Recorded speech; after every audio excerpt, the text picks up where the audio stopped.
अद्भुत है। हमारे यहाँ 4 रात्रियों में सोने का विधान नहीं है वैष्णवों के लिए। पहली जन्माष्टमी, जन्माष्टमी को नहीं सोते, और इनमें सोने का विधान इसलिए नहीं है कि हमें जागरण करना, इसलिए नहीं कि इन 4 रात्रि में ठाकुर जी भी ना सोए या हमारे हम कैसे सो सके। तो पहली जन्माष्टमी, ठाकुर जी रात्रि में जन्म लेकर के गोकुल आए हैं और रात भर जगे हैं, या भावसों वैष्णव जन्माष्टमी को सोमे ना आए। ठाकुर जी को 12 बजे अभिषेक आदि जन्मोत्सव करने के बाद रात भर नाचो, उत्सव मनाओ, फिर सोनो काई को, नंद घर आनंद भयो जय कन्हैया लाल की। दूसरो राधाष्टमी, राधाष्टमी को भी मत सो। क्यों? रात भर जागरण करो। सुबह 4 बजे किशोरी जी को प्रादुर्भाव होएगा, उदया तिथि में किशोरी जी पधारेंगी, तो जब तक किशोरी जी नहीं पधारे तब तक नाम संकीर्तन करो, तब तक नृत्य करो, तब तक उत्सव मनाओ। और सुबह किशोरी जी को जब जन्म हो जाए तब उत्सव मना करके, अब भोर ही गई 6-7 बजे, अब कहा सोनो, अब तो बधाई बांटो, बधाई लुटाओ, घर घर जाए करके सबन को बधाई दो। तो इसलिए दूसरी रात्रि है जन्माष्टमी, नहीं सोते। और तीसरी रात्रि शरद पूर्णिमा, ठाकुर जी रात भर नहीं सोते। और क्यों ना सोमे? भक्तन के संग मिलवे के काजे, उनके संग आनंद करवे के काजे ठाकुर जी ना सोमे, या हमारे भक्तन को भी नहीं सोना चाहिए, रात भर उत्सव होना चाहिए। और चौथी रात्रि दीपावली, दीपावली को भी सोवे को विधान नहीं है। अपने घर में पूजा आदि से निवृत्त रह जाओ और वाक्य बाद फिर रात भर जागरण करो। क्यों? अब ब्रज के भाव से ठाकुर जी दीपावली वाले दिन अन्नकूट सजाए करके बैलगाड़ी में सबन के संग पहुंचे गिरिराज जी। यहां करके परिक्रमा लगाई है, पंचामृत अभिषेक कियो गिरिराज जी को, मानसी गंगा में स्नान कियो। ठाकुर जी रात भर नहीं सोए, या हमारे दीपावली पे भी रात्रि में सोवे को विधान नहीं है। तो शरद उत्सव ये रात्रि को उत्सव है। और रात्रि को उत्सव क्यों है? क्योंकि रात्रि अपनों की होती है। ठाकुर जी पहले ही निमंत्रित कर चुके हैं सब गोपीन सो कि हम शरद पूर्णिमा की रात्रि में आपसे मिलेंगे। आज शरद की पूर्णिमा जब प्रकट भई, सब गोपियां अपने अपने भाव में लगी हैं। कोई दूध काट रही है, कोई अपना श्रृंगार कर रही है, कोई अपने बालक को दूध पिला रही है, कोई अपने पति को भोजन करा रही है। सब अलग अलग क्रियान में लगी हैं और सब खिड़की से देख रही हैं कि शरद पूर्णिमा को चंद्रमा प्रकट है कि ये वही रात्रि है जहां रात्रि के लिए ठाकुर जी ने हमको निमंत्रित किया कि हम वादना मिलेंगे।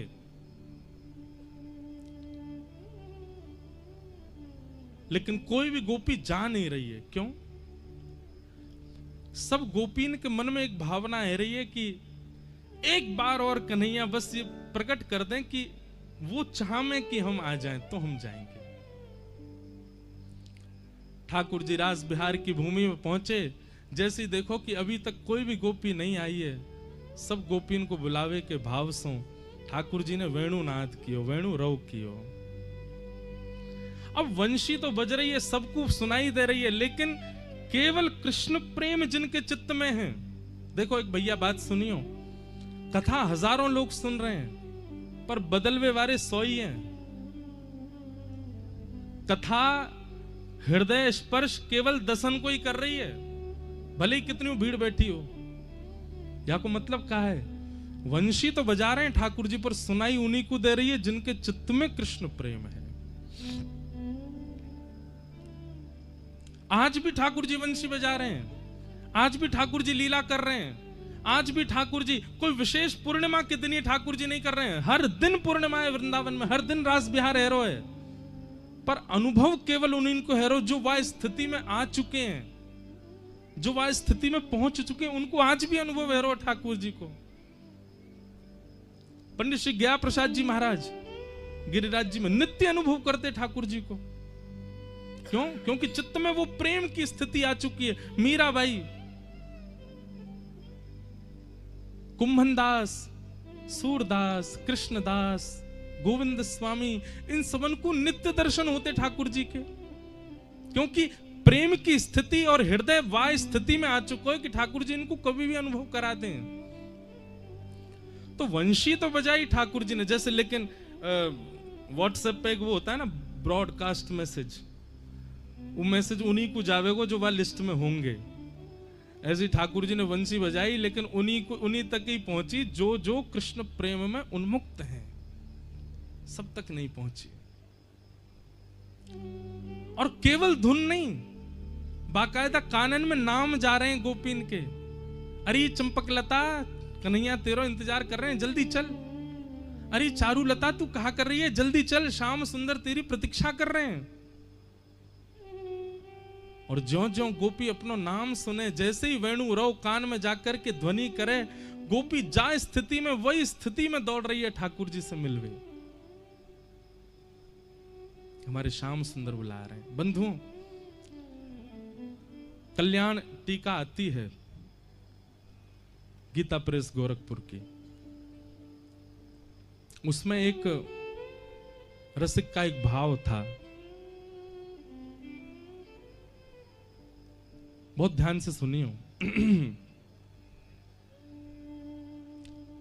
भगवान श्री राम जब रावण को मार करके वापस अयोध्या आने लगे,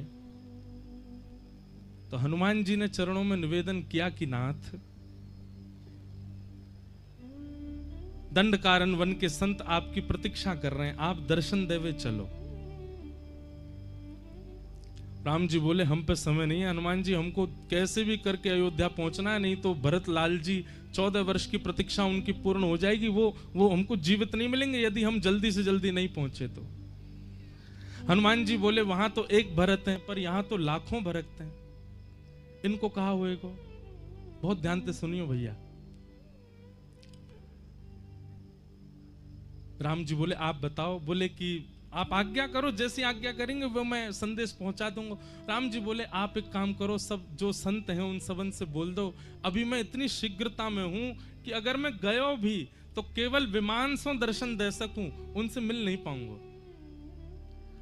आप सब संतन से मेरी हाथ जोड़ के प्रार्थना कर दो, वे प्रतीक्षा करें और चिंतन करें और मेरो निर्ध्यासन करें।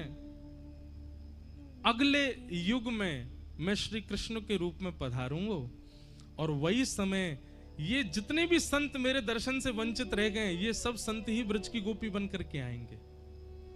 अभी तो केवल मेरे दर्शन को सुख ले पाएंगे, लेकिन द्वापर में जब मैं कृष्ण बन के आऊंगा, तो जैसे प्रियतमा अपने प्रियतम के संग रहे, अंग संग करे, अपने प्रियतम के संग ही नाचे, वही के संग बैठे, वही सो बात करे, वाकु वही भाव सो देखे, वैसा अनुभव इन सबन को है पाएगो। तो आप मेरी तरफ से जाके इन सबन से प्रार्थना कर दो कि ये सब और चिंतन प्रगाढ़ करें और प्रतीक्षा करें।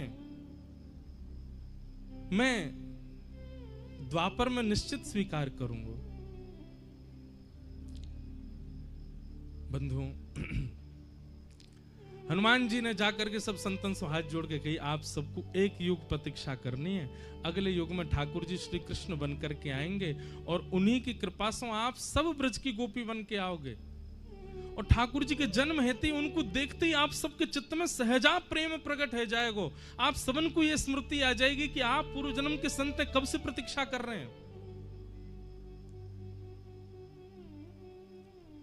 संत जन बोले हनुमंत लाल जी, द्वापर में आप आओगे, हम आपके भरोसे ये स्वीकार तो कर लेंगे कि इस जन्म में ठाकुर जी नहीं मिल रहे, अगले युग में मिलेंगे, पर द्वापर में आप आओगे मिलवावे, क्योंकि आप ही बिचौलिया हो हमारे। हनुमान जी महाराज बोले लीला क्रम में तो मैं नहीं हूं, पर ठाकुर जी से प्रार्थना करूंगा कछु भाव बन पाए हो तो संत जन बोले हम काय बात पे विश्वास करें, फिर आपकी कैसे विश्वास करें कि ठाकुर जी अगले युग में मिलेंगे। हनुमान जी बोले आप निश्चिंत रहो, विश्वास करो, मैं आऊंगा, कैसे भी आऊंगा और आपको मिलवा के जाऊंगा ठाकुर जी से। ये बात है गई, हनुमान जी चले गए। अब यहां राम जी जब लौट करके अयोध्या आ गए, राज्याभिषेक है गए और राज्य पदवी पर विराजमान है गए। राम जी ने सबको उपहार दिए, पर हनुमान जी के योग्य कोई उपहार नहीं था। तब राम जी ने भरत जी से पूछी, बोले कि सुनो, हनुमान जी ने हमारी इतनी सहायता करी, इनके योग्य कोई वस्तु मिल ही नहीं रही देने को, क्या करें। भरत जी महाराज बोले भगवान मैं जब जब संशय में गया ना तब तब आपकी पादुकाओं ने मुझको उत्तर दिया, मैं प्रार्थना करके आपको बताऊं। और श्री भरतलाल जी ने प्रार्थना करके श्री राम जी से जाकर के कही, भ्राता श्री हमारी बात सुनो।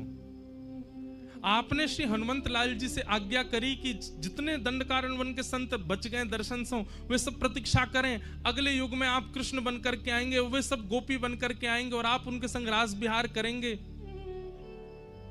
राम जी बोले हाँ मैंने कही तो है। बोले हनुमान जी ने जब ये बात जाकर के संतन के मध्य रखी तो संतन ने उनसे प्रार्थना करी कि आप कृष्ण लीला में आएंगे। तो हनुमान जी संकोच में आ गए। तो हे नाथ आप सो प्रार्थना है, आप जब श्री कृष्ण रूप धारण करेंगे तो इन ब्रज गोपीन को अपने चरणाश्रित करने के लिए जो माध्यम आप चुनेंगे वो माध्यम श्री हनुमान जी ही होंगे और वे हनुमान जी ही आपके साथ पूरी लीला को विस्तारित करेंगे। भगवान श्री राम जी बोले जो आज्ञा, जैसी आज्ञा। और जब ठाकुर जी कृष्ण स्वरूप में प्रकट भये तो भगवान की जो वंशी है वाकु महादेव को स्वरूप मानो जाए, कई बार ऐसे भाव कहे जाएं कि वे महादेव ही हैं और महादेव के ही रुद्र रूपों में एक श्री हनुमान जी हैं। तो श्री हनुमान जी गोपनीय रूप से भगवान श्री कृष्ण की वंशी बनकर के ठाकुर जी के संग विचरण कर रहे हैं। और जैसे ही महाराज को समय आयो, शरद पूर्णिमा प्रकट भई, ठाकुर जी ने जैसे ही अधर पर वंशी धारण करी, कोमल छिद्रन से वाक्य कोमल उंगली से छिद्रन को आच्छादित करके जैसे ही प्राण पिरोए हैं वंशी में, आज वंशी बज तो रही है धुन में, लेकिन आज साक्षात श्री हनुमान जी महाराज शब्द बन करके जा रहे हैं और जाकर के एक एक गोपी के हृदय को चेतित कर रहे हैं। अरे देखो मैं आ गया हूं, तुम दंडकारण्य वन के संत हो, तब से प्रतीक्षा कर रहे हो, देखो वही श्री राम कृष्ण रूप धारण करके आए हैं और आपको पुकार रहे हैं, आप तुरंत चलो उनके पास, मिलवे को समय आ गया है, बड़े दिना से आपकी प्रतीक्षा आई, आज वो प्रतीक्षा पूर्ण भई है। जैसे श्री हनुमान जी महाराज वेणु के रव से गोपीन के कान में जा जा करके संदेश दे रहे हैं, तो गोपियां विचार भी नहीं कर रही हैं कि हम जिस कार्य में हैं उस कार्य को पूर्ण तो करें। अरे प्रतीक्षा इतनी लंबी है, एक युग से प्रतीक्षा कर रही हैं। हनुमान जी ने जाकर के जब वह स्वर कानन में कहे हैं तो सब गोपीन ने विचार किया कि अब व्यवस्थित है करके जावे की बात नहीं होनी चाहिए कि कोई कार्य संभाल करके तब दौड़े, जैसी अवस्था में वैसी दौड़ो। एक भाव से ठाकुर जी की जो वंशी है वो श्री हनुमान जी है। हनुमान जी जा जा करके सब गोपीन को चेता रहे हैं, अरे कहां सो रही हो तुम पूर्व जन्म की वह संत हो जो ठाकुर जी को दर्शन नहीं कर पाए, चलो ठाकुर जी के राज विहार में। और सब गोपियां दौड़ी ठाकुर जी से मिलवे के लिए। शुकाचार्य जी वर्णन करें अद्भुत, अस्त व्यस्त दौड़ रही हैं। कोई ने एक आंख में काजर लगाए और दूसरी में लगा रही है, तभी कान में वेणु रव जाके कह रहा हो, अरे चल गोपी तू श्रृंगार कर रही है, वहां सबरी गोपी पहुंच गई। तो एक आंख में काजल लगा के दौड़ी है, दूसरी में काजर लगाया हुआ नहीं। कोई सखी ने टोक दी, अरे तैने एक ही आंख में काजर लगाया, दूसरी में तो लगाया। दूसरी आंख में काजर लगावे जा रही है तो लेकिन वेणु को रव बार बार सुनाई दे और बाहर खिड़की से एक एक करके गोपी दौड़ती जा रही है, उनकी नूपुर की ध्वनि से विचलित रहती जा रही है। अरे मैं कब तक रुकूं यहाँ पे, धैर्य चाहिए काजर लगावे को और मेरो मन धैर्य धरना रहे हो। पूरा काजर लियो, हाथ में लेप के पूरे मुंह पे ही लगा लियो, दौड़ी। एक सखी बोली अब तो और बुरो करी आई, एक आंख में काजर लगायो वैसी आ जाती, पूरे मुंह पे काई को पोती आई। तू नहीं जाने कन्हैया स्वरूप थोड़ी देखे, कन्हैया यदि स्वरूप देखतो तो ब्रजमंडल में सबसे सुंदर बन के आई पूतना, कन्हैया ने देखी भी नहीं। और अगर स्वरूप देख भी ले तो कहा भयो रास बिहार में कन्हैया उकारो और मैं उकारी, दोनों बढ़िया लगेंगे, ऐसी जाऊंगी मैं तो। कोई गोपी ने अपने केश काटे, आधे केशन में ही दौड़ रही है। कोई गोपी ने अस्त व्यस्त वस्त्र पहने, वही में दौड़ रही है। कहने को अभिप्राय कहा है भैया, जादना चित्त में चेतना के रूप में ठाकुर जी अनुभूति करा दें कि हाँ बुला रहे हैं। वास्तव में विचार मत करो कि याकू व्यवस्थित करके हम जाएं, जैसे हो वैसे ही ठाकुर जी की तरफ दौड़ चलो। वृंदावन जानो है तो 4 बार सोचेंगे, ये काम है जाए, ये व्यवस्थित है जाए, या कोई व्यवस्था कर दें, ये और ने ठीक है जाए, फिर जाएंगे। अरे जा अवस्था में हो वही में दौड़ चलो। वृंदावन के काजे सुसज्जित और व्यवस्थित है की आवश्यकता नहीं है। गोपियां सब दौड़ी, कई प्रकार बताए। शुकाचार्य जी के भाव से परीक्षित जी के मन में एक संशय आ गए हो, परीक्षित जी के मन में एक संशय आ गए हो। ये सब गोपियां परब्रह्म परमात्मा को प्रियतम मान करके दौड़ रही हैं। उनसे उन परमात्मा को जो किसी के बंधन में नहीं है, उनको ये प्रियतम बंधन बांध करके दौड़ रही हैं।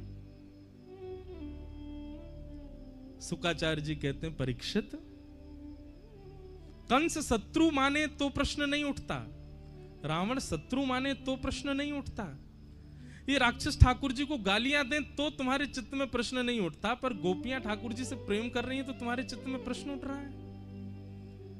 अरे सुनो, हम डंके की चोट पर बोलते हैं, ये गोपियां ठाकुर जी से प्रेम करती हैं, इतनी बात नहीं है कि मुतादोक्षज प्रियाः, ये ठाकुर जी भी इनसे प्रेम करते हैं, ये ठाकुर जी की भी प्रियसी हैं। मैंने पहले दिन कथा का प्रारंभ भी इसी भाव से किया था कि गोपियों को हरिप्रिय नहीं है, गोपियां हरिप्रिया हैं, वो ठाकुर जी की प्रियसी हैं, ठाकुर जी को प्रिय हैं। ये गोपी प्रेम की ध्वजा 4 दिन का सत्र, आज तो रास पंचाध्यायी विशेष है, बाकी का सत्र इसी विषय पर ही है ना, कि हम ऐसा कहा करें कि हम हरिप्रिय बने, हम ठाकुर जी के प्रिय बने। गोपियां विचार नहीं कर रही हैं, लोग क्या कहेगी, लाज क्या कहेगी, स्वरूप कैसा, व्यवस्था कैसी, जैसी हैं दौड़ पड़ी हैं ठाकुर जी की तरफ। यह एक गुण है वैष्णव का जो ठाकुर जी को प्रिय है। वो विचार नहीं कर रहा है अपने रूप स्वरूप और व्यवस्थाओं के लिए, बस आ रहा है मेरे पास।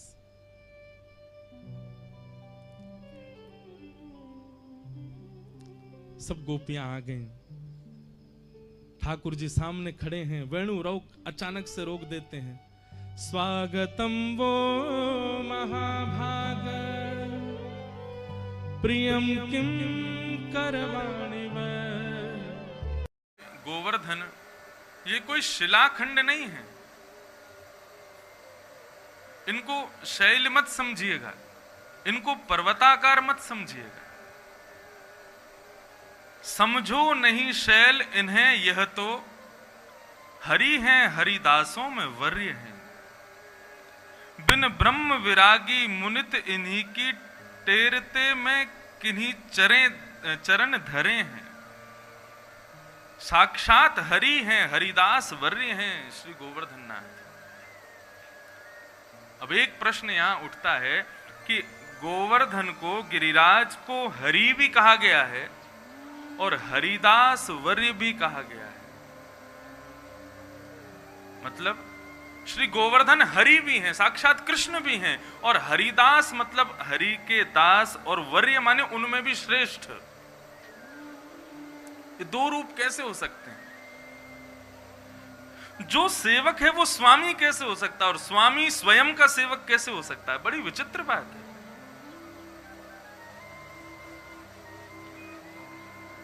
बहुत सावधानी से सुनिएगा। श्री गिरिराज जी ब्रजमंडल में विराज रहे हैं, इसके पीछे अनंत कथाएं हैं, बहुत अलग अलग ग्रंथों में अलग अलग कथाएं, अलग अलग संतों के अलग अलग भाव हैं। लेकिन हरि और हरिदास वर्य, ये दोनों भेद स्पष्ट करने के लिए एक कथा हम आपको सुनाते हैं। सबसे पहले ये हरिदास वर्य क्यों हैं, भगवान के सेवक क्यों हैं, और फिर ये हरि कैसे बन गए? स्वयं ठाकुर जी ने अपने शिखर, अपनी इकन्नी उंगली पर धारण करके इनको खुद से भी श्रेष्ठ बना दिया। ये संपूर्ण लीला कैसे हुई? प्रभु श्री राम जब लंका प्रस्थान कर रहे थे, तो उस समय समुद्र पर जब बाण संधान किया तो समुद्र ने प्रकट होकर के कहा, प्रभु आपका यश इसमें नहीं है कि आप समुद्र को सुखा दो, क्योंकि समुद्र सूख गया, कितने सारे मछलियां, कितने सारे जीव जंतु अनाथ हो जाएंगे, मर जाएंगे। आपका यश इसमें है कि आप सेतुबंध बनाइए, समुद्र को भी लांग जाइए, तब आपकी कीर्ति का गान होगा, तब आपके यश का गान होगा। तब समुद्र ने बताया, आपकी बानर सेना में नलनील हैं, जिनके हाथों के स्पर्श से पत्थर तैरने लगते हैं, उनके गुरुजी का श्राप है, क्योंकि नलनील बड़े ही उपद्रवी बालक थे अपने गुरुकुल के। अपने गुरुजनों के शालिग्राम को नदी में फेंके आते थे, तो गुरुजी ने शापित कर दिया, बोले आज के बाद तुम किसी भी पत्थर को छुओगे वो डूबेगा नहीं। तो समुद्र देव ने ये बात राम जी को बताई और कहा कि नलनील की सहायता लेकर के आप पत्थरों का एक सेतुबंध बनाइए, और ये जो बाण आपने संधान किया है, इसको आपने प्रत्यंचा चढ़ाई है, इसको किसी पर्वत खंड पर छोड़ दीजिए, एक दैत्य रहता है उसको मार दीजिए पर्वताकार में, वो टूट टूट करके गिरेगा, उसी से सेतु बनाइए। तो इस प्रकार से जब सेतु बनाने के लिए चले तो जामवंत जी बोले भैया पत्थर कम पड़ेंगे। सबको कहा चारों दिशाओं में जाओ और जाकर के और पर्वत शिलाएं लेकर के आओ, पत्थर शिलाएं लेकर के आओ।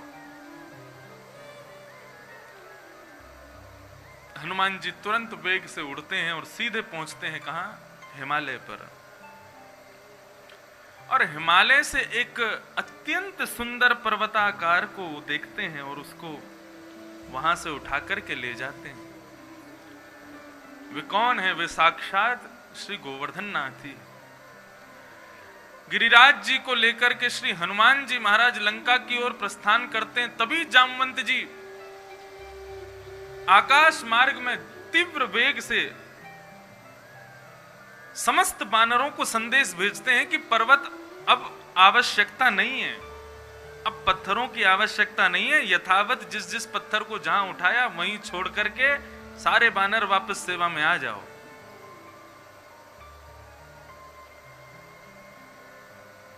श्री हनुमान जी महाराज ब्रजमंडल के ऊपर से लंका की ओर प्रस्थान कर रहे थे, तभी जामवंत जी का वह घोष सुना, और वह घोष सुनते ही श्री गिरिराज जी को यथावत स्थान पर विराजमान करने का उन्होंने मन बनाया। जैसे गिरिराज जी को नीचे लेकर के आए तो श्री गिरिराज जी रोने लगे, बोले कि हनुमान जी आपने हमारे साथ अच्छा नहीं किया। हनुमान जी बोले हमने क्या किया? बोले हमको ये प्रलोभन दिया था आपने कि ठाकुर जी की सेवा में आप हमको लेकर के जा रहे हो, और इस प्रलोभन से हमारे माता पिता भाई बंधु परिवार, हमारा क्षेत्र बढ़िया ठंडा हिमालय, वो सब आपने हमारा छुड़वा दिया, और यहाँ निर्जन वन में लाकर के हमको छोड़ दिया। आप ना तो ठाकुर जी की सेवा में हमको ले जा रहे हो और हमारे परिवार से भी हमको दूर कर दिया। हमने क्या बिगाड़ा था आपका? या तो हमको सेवा में लेके चलो या फिर हमको वापस घर छोड़ के आओ। हनुमान जी बोले सेवा में ले जाने के लिए वहां सेवा की जरूरत तो हो, जरूरत है ही नहीं तो फिर क्या करें, तो वापस घर छोड़ के आओ। बोले सुन नहीं रहे हो? जामवंत जी कितने वेग से बुला रहे हैं, अभी जाना पड़ेगा, अगर तुमको छोड़ने वापस गए एक दिन पूरा लग जाएगा। अब तो गिरिराज जी ने हाथ पकड़ लिया हनुमान जी का, मैं जाने नहीं दूंगा तुमको, या तो मुझे वापस छोड़ के आओ या तो सेवा में लेके जाओ, नहीं तो मेरे साथ रहो यहीं पे। आपने मेरे साथ गलत किया, मैं भी आपको सेवा में नहीं जाने दूंगा। हनुमान जी महाराज बड़े व्याकुल हो गए, क्या करें। तभी हनुमान जी समाधिस्थ होकर के बैठे और श्री रघुनाथ जी से प्रार्थना की, प्रभु कैसे भी इस पर्वताकार से मेरे को मुक्ति दिलवाइए, मुझे आपकी सेवा में पहुंचना है और वो बहुत जरूरी है, नितांत जरूरी है। वहां समुद्र के किनारे बैठे रघुनाथ जी ने अपने नेत्र बंद किए और हनुमान जी को द्वापर युग की संपूर्ण लीला का दर्शन करा दिया। जैसे ही हनुमान जी ने संपूर्ण लीला का दर्शन किया, वे तो महाराज आंख खोल करके नृत्य करने लगे, बार बार गिरिराज जी को प्रणाम करने लगे। अरे भैया, तेरी सेवा स्वीकार हो गई। बोले कैसे सेवा स्वीकार हो गई? बोले देख, तेरे को बस कुछ दिन और तपस्या करनी है। ये निर्जन वन जरूर है, लेकिन हिमालय के जितने भी खंड हैं उनमें सबसे ज्यादा पूजनीय तुम माने जाओगे। बोले क्यों? बोले देखो, हिमालय के जितने भी पर्वत हैं वे सब समुद्र में डाले जा रहे हैं, नमकीन जल में उनको डाला जा रहा है, और उनके ऊपर से भगवान केवल एक क्षण के लिए निकल करके लंका पहुंचेंगे। एक क्षण का स्पर्श मिलेगा, और वो भी ऊपर वाले पत्थरों को मिलेगा, नीचे जो समुद्र में डूबे उनको क्या सुख मिलेगा? बोले हाँ, बात तो सही है। बोले लेकिन तुझे जो सुख मिलेगा वो किसी पर्वत को नहीं मिलेगा। बोले क्यों? बोले विश्व भर के पर्वत पहुंचे आज लंका सेतु में, लेकिन सब पर भगवान चल करके जाएंगे, लेकिन तू एकमात्र पर्वत होगा पूरे विश्व का जिस पर ठाकुर जी चलेंगे नहीं, इकन्नी उंगली पर अपने ऊपर धारण करेंगे। और एक आध मिनट, एक आध क्षण के लिए नहीं, 7 दिन 7 रात्रि पर्यंत अपने मुकुट के भांति ठाकुर जी तुझे अपनी इकन्नी उंगली पर धारण करके रखेंगे। गिरिराज जी तो प्रसन्न हो गए, बोले तेरी सेवा स्वीकार होगी, तू चिंता मत कर। गिरिराज जी तभी से तपस्या करने लगे, तपस्या में बैठे हैं, इंतजार कर रहे हैं कब रघुनाथ जी कृष्ण बनकर के आएंगे और कब अपना कोमल स्पर्श मुझे प्रदान करेंगे। तो ये तो रही हरिदास की कथा, इसलिए वो हरिदास हैं। लेकिन फिर वो हरि कैसे बन गए? बोले जब भगवान कृष्ण ब्रजधाम में पधार रहे थे तो भगवान ने आकाशवाणी की, सब देवताओं को, सब देवियों को आदेश कर दिया, वसुदेव गृहे साक्षात, वसुदेव के घर में साक्षात भगवान पुरुष पर, साक्षात भगवान पुरुष बनकर के जा रहे हैं, कृष्ण बनकर के आ रहे हैं। तो समस्त देवी देवताओं को कहा कि आप लोगों को यदि कृष्ण लीला का सुख चाहिए, वृंदावन ब्रजधाम में जाकर के अपना अपना स्थान ग्रहण कर लो। तो उस समय कोई देवी देवता गैया बछड़ा बछिया सबके रूप में आ गए, कोई वृक्ष बन गए, कोई गोपी बन गए, कोई ग्वाल बन गए, सब लोगों ने अपने अपने रूप धारण किए। तो मैं कथा में बताया करता हूं, उस समय ब्रह्मा जी गए, बोले हम कहां जाएं? तो बरसाना पर्वत में आकर के ब्रह्मा जी विराजमान हो गए, नंदगांव पर्वत में आकर के साक्षात शिव विराजमान हो गए। तब नारायण जो कि साक्षात कृष्ण स्वरूप ही हैं, ठाकुर जी अपने पूर्ण ब्रह्म रूप से तो कृष्ण बनकर के यहां पर विराज रहे हैं, और संसार की सृष्टि भी करनी है उस रूप से वैकुंठ में विराज रहे हैं। तो जो संसार की सृष्टि करने वाला नारायण का स्वरूप है, उसने सोचा मैं कहां जाऊं, यज्ञ भोगता हूं, अत्यंत पवित्र स्थान चाहिए मुझे। तो तब पूरे ब्रजमंडल में उन्होंने खोजा कि सबसे पवित्र एक शिलाखंड, एक पर्वत है जो कि युगों से तपस्या कर रहा है, गोवर्धन। ठाकुर जी का सबसे बड़ा हरिदास है। नारायण ने विचार किया इससे पवित्र स्थान पूरे ब्रज में कहीं नहीं है, तो नारायण आकर के स्वयं हरि आकर के स्वयं विष्णु आकर के गोवर्धन में विराजमान हो गए। तभी हरिदास बन गए साक्षात हरि। ये हैं गोवर्धन, हरि और हरिदास वर्य दोनों रूपों में विद्यमान है।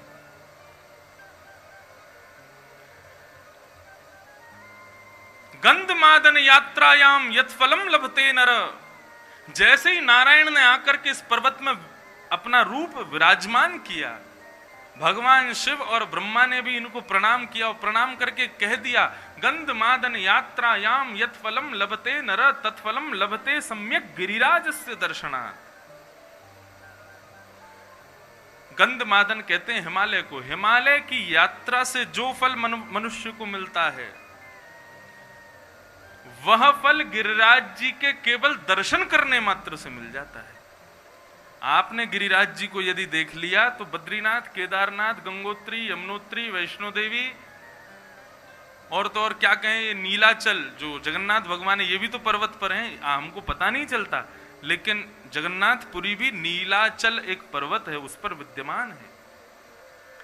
समस्त देवी देवताओं के, समस्त भारत के तीर्थों के दर्शन का लाभ मिल जाता है केवल गिरिराज जी को एक बार देखने मात्र से। इतने कृपालु हैं श्री गिरिराज जी, श्री गोवर्धन।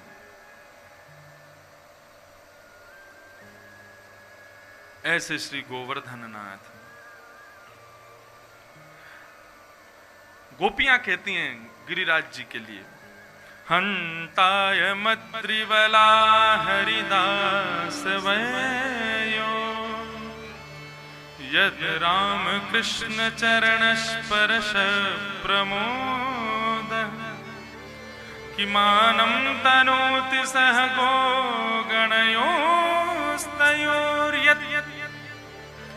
पानीय शूयबल कंदर कंदमूल।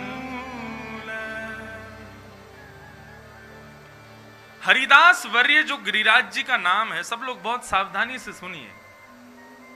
आज हमारे लाल जी पधारेंगे तो उससे पहले आप सब खूब उत्साहित रहिए, खूब आनंदित हो जाइए।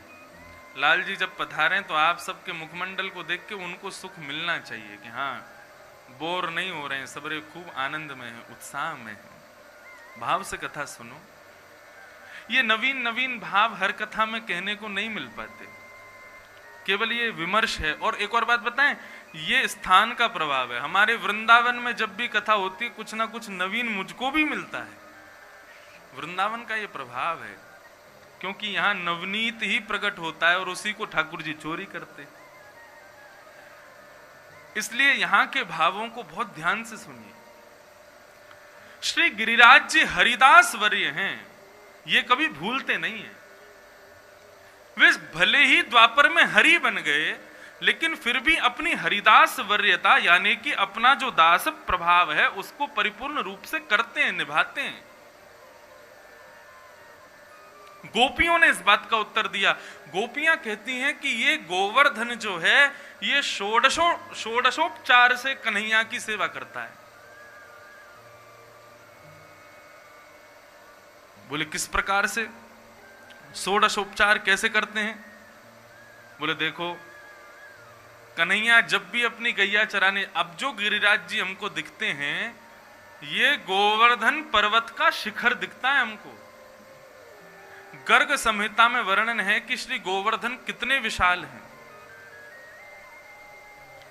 कल ही हमने 7 कोस लंबे, 7 कोस चौड़े और 7 कोस ऊंचे, एक कोस में 3 किलोमीटर होते हैं।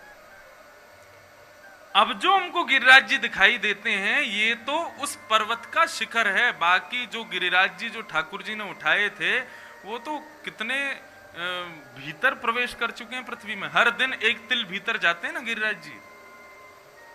ऐसा कहते हैं जिस दिन पूर्ण गिरिराज जी समा गए उस दिन प्रलय आ जाएगा, पृथ्वी नष्ट हो जाएगी। तो गिरिराज जी साधारण छोटे, इतने छोटे पर्वताकार नहीं थे उस समय जब ठाकुर जी ने लीला की। गर्ग संहिता में वर्णन है बड़ी बड़ी गुफाएं गिरिराज जी में, बड़े बड़े झरने गिरिराज जी में। ठाकुर जी को अत्यंत सुख गौ चारण का कहां मिलता है? बोले गोवर्धन पर्वत पर मिलता है। क्यों? बोले पीने को जल देते हैं, षोडशोपचार से सेवा करते हैं ठाकुर जी की, पीने को जल देते हैं ठाकुर जी को। अच्छा, केवल ठाकुर जी की सेवा नहीं, ठाकुर जी के साथ में आए हुए सारे बछड़ा बछिया सब ग्वाल वाल सबको सुख देते हैं। और क्या करते हैं?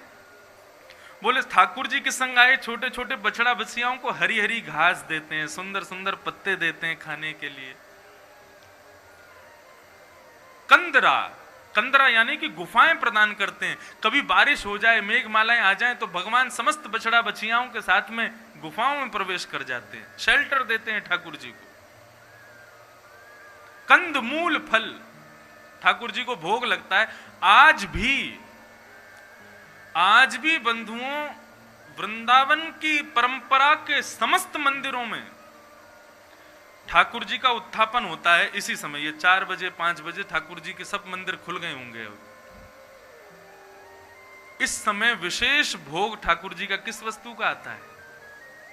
फलों का भोग आता है। सेब का भोग आएगा, ऋतु के हिसाब से जो जो फल बढ़िया होंगे उन फलों का भोग लगता है ठाकुर जी का। 12 बजे राजभोग के बाद मंदिर बंद हो जाते हैं, उसका तात्पर्य हम लोग ऐसा सोचते हैं ठाकुर जी सो गए, दोपहर में आराम कर रहे हैं। नहीं, ठाकुर जी अपनी समस्त गौ मंडली के साथ में, ग्वाल बालों के साथ में गैया चराने जाते हैं। और गैया चराते हुए इस समय ठाकुर जी वन में ही होते हैं। इसलिए ठाकुर जी को फलों का भोग मंदिरों में लगाया जाता है। बोले क्यों? बोले ठाकुर जी अभी वापस नंद भवन नहीं आए हैं, अभी वन में ही हैं, अभी गिरिराज जी पे ही हैं। तो वन में ठाकुर जी को भोजन के लिए कोई रोटी सब्जी तो मिलेगी नहीं, तो क्या करते हैं, ग्वाल वाल सभी फलों को लेकर के, फल आदियों को इकट्ठा करके उनकी अमनिया करके ठाकुर जी का भोग लगा रहे हैं। इसलिए आज भी 4-5 बजे जब मंदिर खुलते हैं तो फलों का ही भोग लगता है ठाकुर जी को। और इस फल के भोग के मुख्य सेवक कौन है? श्री गोवर्धन नाथ। इस प्रकार श्री गिरिराज जी अपने षोडशोपचार से ठाकुर जी की सेवा करते हैं, बैठने के लिए शिला देते हैं। जब जब ठाकुर जी गिरिराज जी पर चलते हैं तो गिरिराज जी की जो शिला, निष्ठुर शिला है, वो कोमल हो जाती है।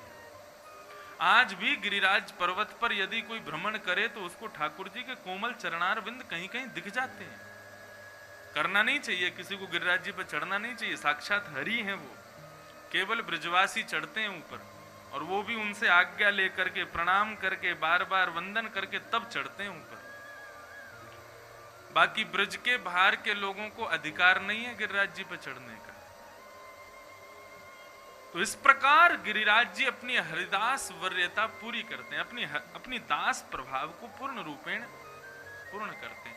कल के प्रसंग में, वेणु गीत में शायद मैंने बताया था कि समस्त गोपियां कहती हैं कि गिरिराज जी पर प्रकट हुए जितने भी पेड़ पौधे वृक्ष आदि हैं, इनको पेड़ पौधे वृक्ष मत समझना। तब गोपियां कहती हैं तो फिर ये क्या है? बोले यद राम कृष्ण चरण स्पर्श प्रमोद। बोले बलराम जी और श्री कृष्ण जब अपने कोमल चरणार बिंदों से श्री गिरिराज पर्वत पर प्रवेश करते हैं, उनको अपना स्पर्श प्रदान करते हैं, तो ठाकुर जी के कोमल स्पर्श से गिरिराज जी के रोए खड़े हो जाते हैं। वो रोए ही वृक्ष के रूप में, वही रोए ही पल्लव के रूप में विद्यमान है श्री गोवर्धन पर्वत पर।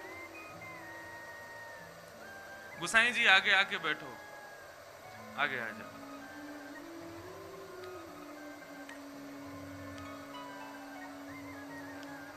ऐसे हैं श्री गोवर्धन नाथ। अच्छा, एक रहस्य बताएं आपको। जैसे श्री राधा रमण लाल जी को अत्यंत प्रिय मिष्ठान के भाव से कुलिया का भोग लगता है।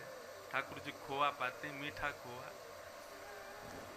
बिहारी जी को विविध प्रकार के पराठे बहुत पसंद है, पराठे खाते हैं हमारे बिहारी जी। श्री राधा वल्लभ लाल जी को पेय पदार्थ बहुत पसंद हैं, शरबत आदि, दूध, मिष्ठान, ये सब बहुत पाते हैं। लेकिन हमारे गोवर्धन नाथ को क्या प्रिय है?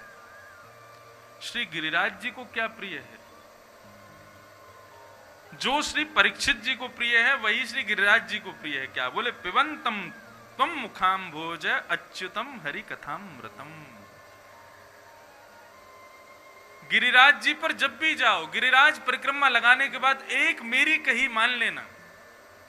अच्छा, आप लोग बाहर परिक्रमा लगा के चले जाते हैं तो सुख से वंचित रह जाते हैं। एक गिरिराज जी की गोपनीय परिक्रमा हो रहा है भीतर भीतर, श्री गिरिराज जी बिल्कुल बगल में ही रहेंगे, मानो जैसे हवा भी उनका स्पर्श करके आपको मिलती रहेगी। वो परिक्रमा में ज्यादा सुख मिलता है। वो रात में नहीं लगा सकते, उसको शाम ढलने से पहले ही लगाओ। हमने तो डंडौती भी लगाई है गिरिराज जी की। वो कैसे लगाई है ये मत पूछो, बस ताली बजाने वाली डंडौती नहीं लगाई है। गिरिराज जी में 3 बाबा हैं, वो दिन की 2 परिक्रमा रोज लगाते हैं, रोज 2 परिक्रमा लगाते हैं पैदल। वो साधारण बात नहीं है। 44 किलोमीटर के लगभग हो जाता है, 45 किलोमीटर रोज पैदल चलते हैं, और कभी कभी तो 3 भी लगाते हैं। तो मैं डंडौती लगाता था जब गिरिराज जी की, तो कार्तिक में शुरू की, तो हमारा समय रहता था, लाल जी तब विराज रहे थे, सेवा आ गई थी लाल जी की, तो सुबह 5 बजे से लेकर के 7-8 बजे तक डंडौती करते, फिर अपने स्थान पर जहाँ रुके थे वहां चले जाते, वहां नहा धो के सेवा करके सो जाते, शाम को मालपुआ बढ़िया पाके शाम को फिर जाते 5 बजे, फिर 6-7 बजे तक लगाते। तो सुबह शाम 2 समय का क्रम था दंडोती परिक्रमा का। तो दोनों क्रमों में वो 3 बाबा जो परिक्रमा लगाते हैं वो जरूर मिलते थे, और उनका नियम था, वो ब्रजवासियों को सब सम्मान करते हैं, सब महापुरुष आदि। तो जब मैं परिक्रमा लगाता था तो पीछे से ही मेरे पांव छूते हुए निकल जाते थे, कभी कभी बैठ जाते थे पास में। तो पहली परिक्रमा हमने शुरू की श्री गया प्रसाद जी की समाधि से, और लगाते लगाते लगाते हमको हो गए 10 दिन, और 10 दिन में आधी भी नहीं भई। हम पहुंचे कहाँ, जतीपुरा। जतीपुरा पहुंचे तो 3-4 दिन पहले से ही फोन आने लगे, कथा है वहां पे, यहाँ जाना है, और तुम हाथ पांव सब छिल रहे हैं, इनको थोड़ा 3-4 दिन में ठीक हो जाएंगे, अब घर आ जाओ सब। दीपावली का दिन आ रहा था, तो दीपावली से 1 आध दिन पहले श्री जतीपुरा पे हमने अपनी दंडोती परिक्रमा पूरी कर दी। आधी परिक्रमा हुई, हमने की अब आधी बाद में आके लगा लेंगे। आधी परिक्रमा लगा करके चले गए। आधी परिक्रमा में रोज तीनों बाबा मिलते थे। अब हुआ क्या, दीपावली के बाद फिर दोबारा परिक्रमा उठाने का अवसर मिला, कब, होली पे, मतलब लगभग 6 महीना बाद, 3-4 महीना बाद। अब होली के समय पर खाली समय मिला 10-15 दिन का, हमने कि चलो फिर से परिक्रमा शुरू करें। जतीपुरा से परिक्रमा उठाई तो सुबह सुबह बाबा को फिर से मैं दिख गया। अब तो वो बाबा चरणन में प्रणाम करें और बोले महाराज, रोमे, आंखों से आंसू बहे। अरे मैंने कि बाबा इतने भाव विभोर क्यों है रहे? बोले मैंने ब्रजवासी बहुत देखे, आप जैसो नहीं देखो। मैंने कि क्यों? बोले 6 महीना में दूसरी परिक्रमा शुरू कर दी। मैंने कि दूसरी ना, पहली चल रही है अभी। मैंने कि बाबा अभी पहली चल रही है। मैंने कि ब्रजवासी तो देखो ही ना होगो, ज्यादा से ज्यादा 7 दिन में लगा के सब चले जाएं। मैंने कहा यहाँ 6 महीने है गए, अभी पूरी ना हुई है। बाबा बोले बड़ी लंबी चली तुम्हारी परिक्रमा। बाबा विनोद में कहने लगे, अरे इंद्रेश जी, इतनो समय लगे परिक्रमा में? आप जैसे बालकन को तो ज्यादा से ज्यादा 1 हफ्ता में लगा लेना चाहिए। मैंने कि बाबा को कुछ उत्तर तो देना चाहिए, नहीं तो हार जाएंगे हम। मैंने कि बाबा देखो, घर में कोई मेहमान आवे और वह मेहमान से घर वाले परेशान है जाए तो घर वाले इनको लगे कब जावे, जल्दी जावे घर छोड़ के। मैंने कि लेकिन कोई मेहमान सवेरे उठते ही रोज बालकन को 500 रुपया देते हो, कभी रबड़ी खवाते हो, घर की सब्जी ले आता हो, ऐसे मेहमान की तो यूं लगे 1 आध महीना और रुक जाए। मैंने कि जितने 3 दिन और 1 हफ्ता में परिक्रमा लगा के चले जाए, ये वो मेहमान है गिरिराज जी की, जिनके गिरिराज जी के जल्दी जाओ करके। हम 6 महीना से डटे हुए हैं, हमारे गिरिराज जी ने पकड़ रखे, अरे अभी और रुक जा, 2-4 दिन और मेरे पास रख जा, डट जाने। जिनकी जल्दी परिक्रमा है जाए, समझो गिरिराज जियों के कि जल्दी भागो यहाँ से। और जिनकी लग रही है धीरे धीरे चलते जा रहे। उद्धव जी महाराज ठाकुर जी को लेने के लिए आए तो मथुरा से वृंदावन आने में उनको सुबह से शाम हो गई। कोई पैदल भी मथुरा से आएगा ना तो 3 घंटे 2 घंटा में वृंदावन पहुंच जाएगा। लेकिन किस लिए? बोले कृष्ण दर्शन लालसा। कृष्ण दर्शन की लालसा में ये भी भूल गए रथ कहाँ चल रहा है, कैसे चल रहा है, कहाँ जा रहा है। मैंने कहा बाबा हम तो कृष्ण दर्शन के ऐसे, ठाकुर जी की लीलामृत के, ठाकुर जी के दर्शन के, ठाकुर जी के सामिप्य के इतने रसिक हैं, धीरे धीरे लगा रहे हैं परिक्रमा। तो मैं एक भाव कहना चाह रहा हूं, मेरी कही एक बात मान लेना गिरिराज जी के, क्योंकि देखो दंडोती का ही परिणाम है। मैं रामानुजी, मैं दीक्षित हूं रामानुज संप्रदाय में, हमारे इष्ट देव हैं तिरुपति बालाजी, लेकिन हमारे घर में सेवा हो रही है पुष्टि मार्गी ठाकुर जी की। देखो दीक्षित रामानुज संप्रदाय में 24 घंटा नाम रहता है श्री राधा रमन लाल जी का, और सेवा करते हैं हम श्रीनाथ जी की। गड्ढ की सब्जी हूं मैं, सबरी सब्जी विद्यमान है एक में। तो ये जो लाल जी मेरी, हम जिनकी सेवा करते हैं, ये उस परिक्रमा के प्रभाव से ही मुझको मिले। जब मैं आधी करके चला गया था ना, कई लोगों ने मुझसे कहा, बोले बहुत बड़ा अपराध है, बहुत बड़ा अपमान है, आधी परिक्रमा छोड़ दी, अब तुम पूरे दुनिया में घूम रहे हो, कथाएं कर रहे हो। ऐसा कहते हैं परिक्रमा आदि छोड़ने से कार्य सिद्ध नहीं होते।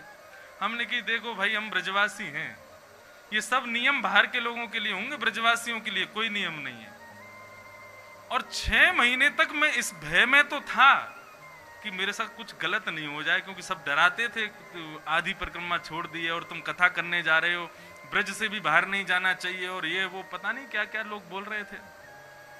हमने कि गोवर्धन नाथ, यदि बड़े सच्चे प्रेम भाव से परिक्रमा लगा रहे हैं तो कोई दंड मत दियो, फल हमें चाहिए नहीं लेकिन दंड मत दियो।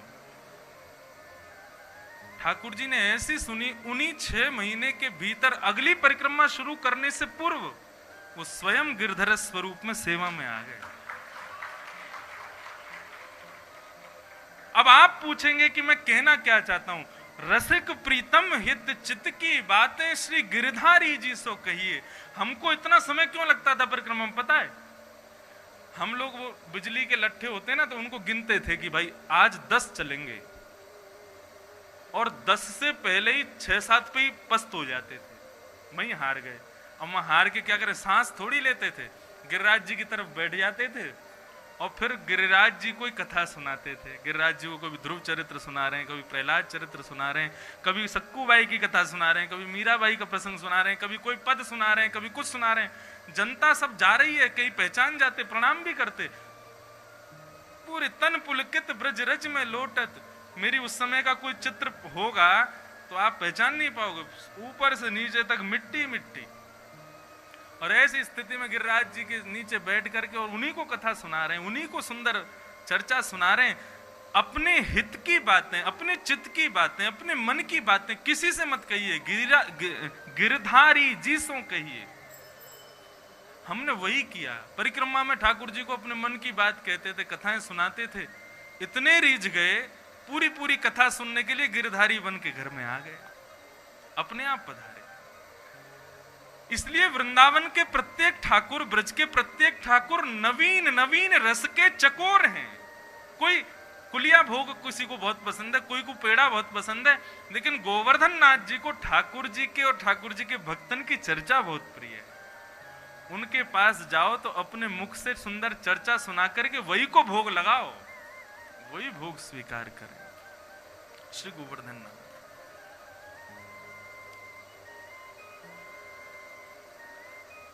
ऐसे हैं हरि हरिदास वर्य श्री गोवर्धन, श्री गिरिराज जी।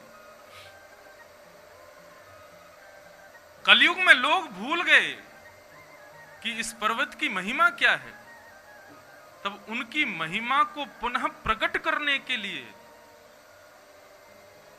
यशोदा जी निरंतर जिस छवि को अपने चित्त में धारण करके रखती है। मैंने अनेक बार कथाओं में बताया है कि जब गोवर्धन पर्वत धारण किया, श्री जयदेव महाप्रभु कहते हैं, अभिनव जलधारा सुंदर धृत मंदार धृत मंदार श्रीमुख चंद्र चकोर जय जय देव हरे।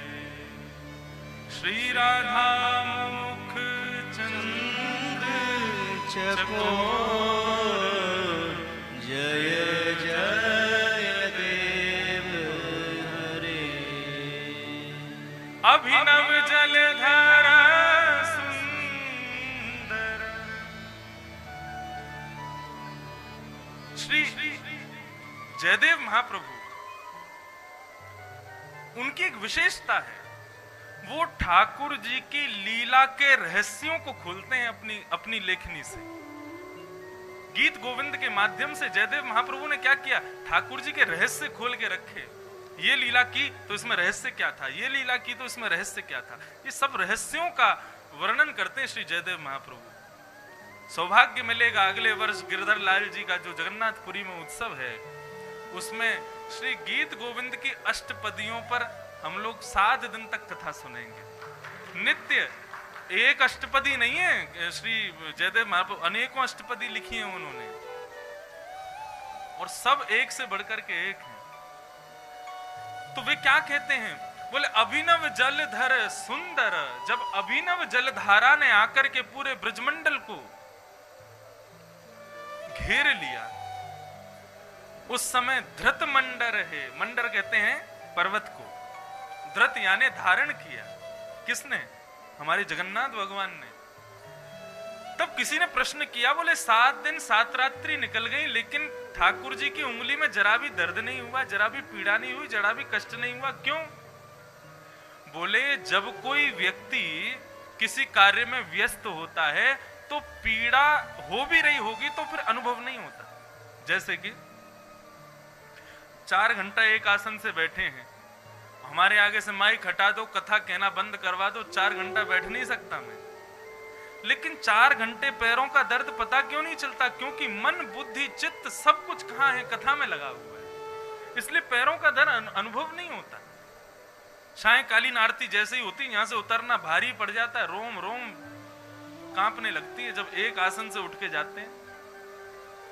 उस समय दर्द अनुभव क्यों नहीं होता? क्योंकि मन बुद्धि चित्त सब कहीं लगी हुई है, इसलिए दर्द का अनुभव नहीं होता। ठीक उसी प्रकार जब प्रियतम से मिलने की इच्छा होती है, उस समय भूख प्यास नहीं लगती। भले हमने सुबह से कुछ नहीं खाया, लेकिन भूख प्यास का अनुभव क्यों नहीं होता? क्योंकि मन बुद्धि चित्त सब कहीं और लगे हुए हैं। श्री जयदेव महाप्रभु कहते हैं 7 दिन 7 रात्रि पर्यंत श्री कृष्ण ने गिरिराज पर्वत धारण किया, उंगली में जरा भी दर्द नहीं हुआ, जरा भी कष्ट का अनुभव नहीं हुआ। वे तो बंशी और बजा रहे थे। जब जब तान उठत मुरली की, मानो नंद अधर धरे। कल के पद में सुना हमने, कान्हा कुंवर के कर पल्लव पर मानो गोवर्धन नृत्य करे। ठाकुर जी बिल्कुल सहज खड़े हैं। श्री जयदेव महाप्रभु बोले ये इतनी सहजता कहां से आई इनमें? इनको दर्द क्यों नहीं हो रहा? ओहो, मिल गई चोरी, पकड़ी गई चोरी। बोले क्या चोरी? बोले इनकी आह्लादनी शक्ति है श्री किशोरी जी, उनके मुखमंडल को देखने के चकोर हैं लाल जी। गर्गाचार्य जी के कहने से यशोदा मैया ने किशोरी जी को लाकर के ठाकुर जी के सामने प्रस्तुत किया। जय हो। अभिनव जलधारा सुंदर, धृत मंदार, धृत मंदार, अभिनव जलधारा सुंदर, धृत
चोरी पकड़ी गई। बोले गर्गाचार्य जी ने कहा था नारायण समो गुणई, आपका बालक नारायण के समान गुण वाला है। लेकिन यदि मैया कभी आपको लगे ना कि आपके लाला की शक्ति क्षीण है रही है, तो ऐसी ही डिट्टो जन्म कुंडली मैंने एक और की देखी। कौन की? बोले वृषभानु नंदिनी राधिका की। मोहे तो ऐसा लगे मैया ये दोनों एक दूसरे की शक्ति हैं, तो जब कभी आपको लाला कोई विशेष लीला करे तो वृषभानु नंदिनी किशोरी को लाके या के सामने खड़ो कर दियो, वो या की शक्ति को वर्धन करेगी।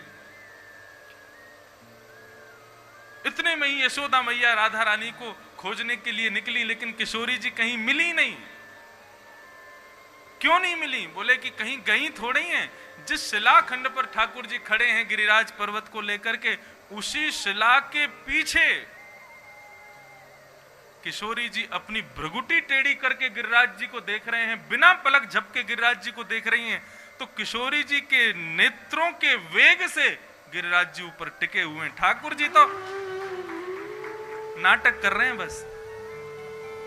अब दूर से देखने में भले ही लगे कि ये पूरा फूल मैंने उठा रखे हैं, लेकिन वास्तव में ये ऊपर खड़े हुए पंखा ने उठा रखे हैं।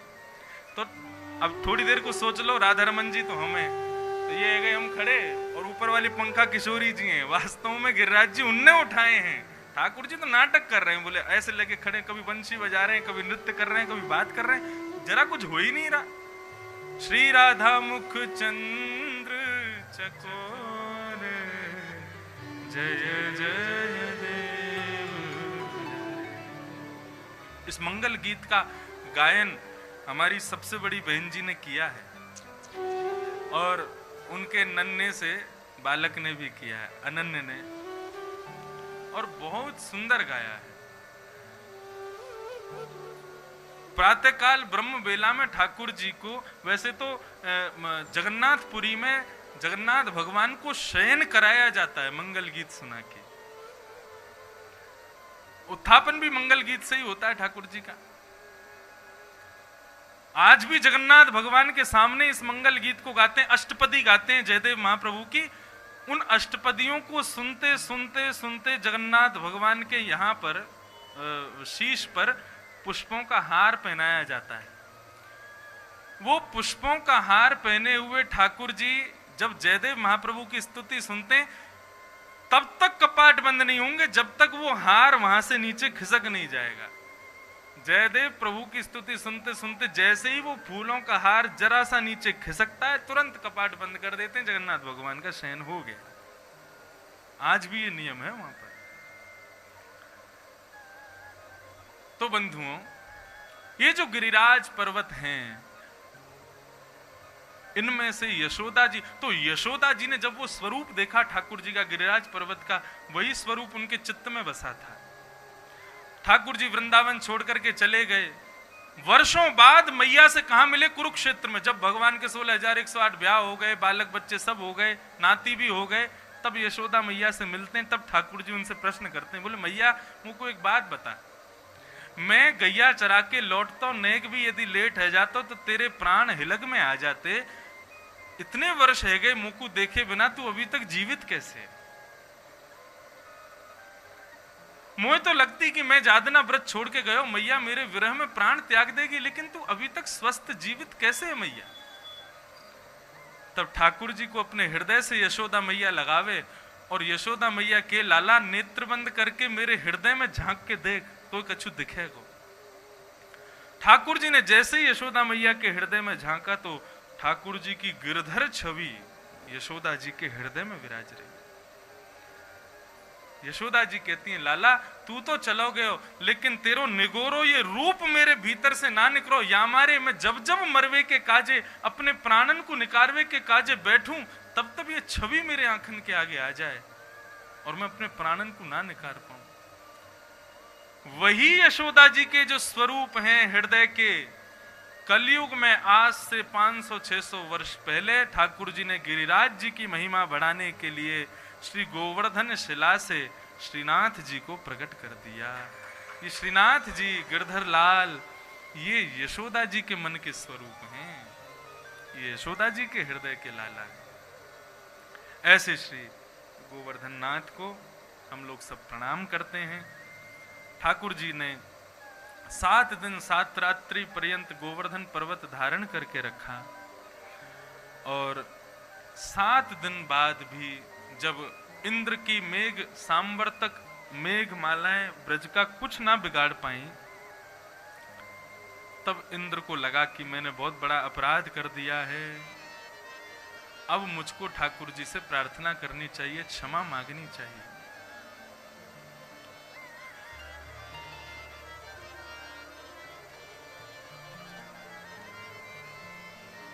इंद्र भगवान से प्रार्थना करने के लिए आया, क्षमा मांगने के लिए आया कि पिता गुरु स्वं जगतामधीशो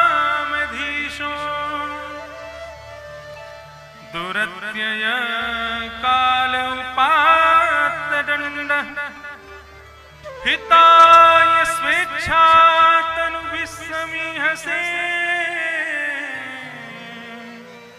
मानम विधुन्वन जगदीश मानिना।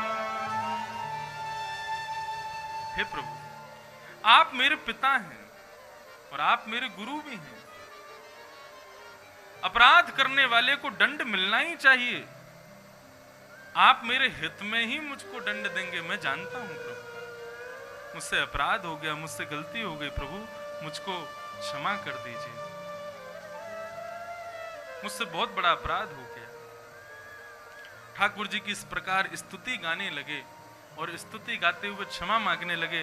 तब भगवान ने प्रत्युत्तर में इंद्र से क्या कहा, यह सुनने लायक बात है। भगवान कह रहे हैं, हम सब लोगों के लिए सुनने लायक बात। मैं यदि किसी से क्रोधित हो जाता हूं तो मैं क्या करता हूं, भगवान बता रहे हैं कि मया ते कारी मधवन, मया ते कारी मघवन, मघ भंगानुगुयता, मदनुस्मृतये नित्यम, मत्तस्येन्द्र श्रिया प्रसन्न। इंद्र, तुमको श्री का बहुत मद हो गया था। तुमको अपने स्वर्ग का राजा होने का बहुत मद हो गया, बहुत अभिमान हो गया, और जिसके कारण तुम मुझे भूल गए, मेरी विस्मृति हो गई। मैंने तुम्हारा यज्ञ विध्वंस कर दिया। जो ब्रजवासी तुम्हारी सेवा करते थे, पूजा करते थे, वो सब मैंने बंद करवा दिया। इससे तुम इतने कुंपित हो गए, इतने कोपायमान हो गए कि तुमने उन सांवर्तक मेघों को भेजा जिनका प्रयोग प्रलय के लिए किया जाता है। सांवर्तक मेघ प्रलय से पहले कभी नहीं भेजी जाती, और तुमने छोटे से ब्रज को ध्वस्त करने के लिए, वो भी इस कोप पर कि मेरी पूजा बंद करा दी। इतने माननीय हो तुम, तुमने सांवर्तक ऋतुओं को भेज दिया इस ब्रजमंडल का विध्वंस करने के लिए। तम भ्रंशयामि समत्पद्भ्यो यस्य चेच्छोम्यनुग्रहम्,